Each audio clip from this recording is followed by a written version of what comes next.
Hello, in this video we present a novel hardware design flow. It can translate code written in a C language syntax, like this, into a digital logic circuit, such as this, to be run on a FPGA board like that. We implemented a set of related tools for not only running the project in hardware, but also simulating it at different levels of detail in software. Since our tools support complex algorithms and data types, we figured, why not implement a ray tracer?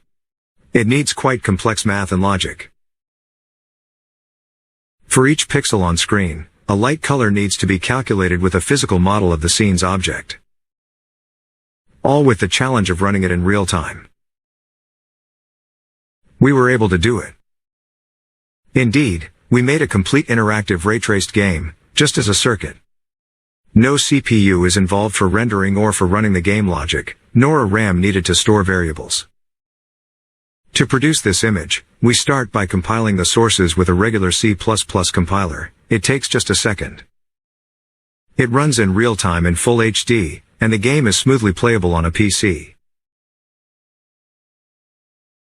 The sources are then compiled with data types matching the ones selected for the hardware implementation.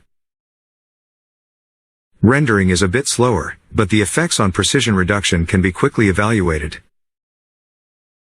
To plan for resource usage, our tools provide reports on floating and fixed point operations. Now the C sources are translated to VHDL and simulated with a cycle-accurate logic simulator.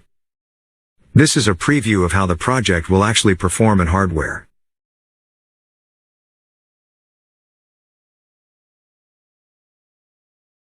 A final auto-pipelining stage determines how to split long operations into faster substeps, by knowing timing parameters of the target device, and inserting registers.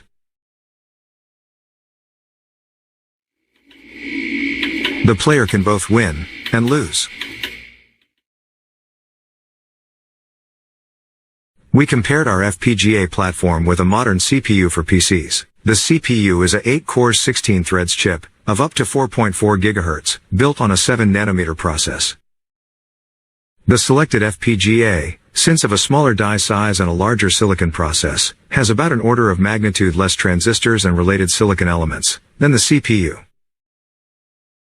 The workload for both was to render the image at 1920 by 1080 resolution, at 60 frames per second. Thanks to the 482-stage pipeline running at 148 MHz, the FPGA needs just 0.66 watts, while the CPU consumes 33 watts.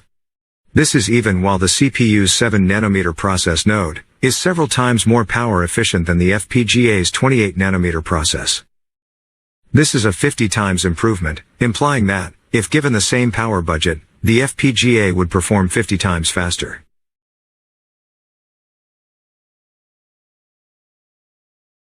By using a familiar language and providing ways to run algorithms in real time, development and debugging time is substantially reduced. The fixed and floating point data types allow you to write complex algorithms with clean syntax.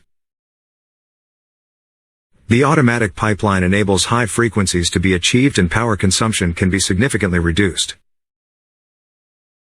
Therefore, these characteristics allow us to develop better technology and reduce costs.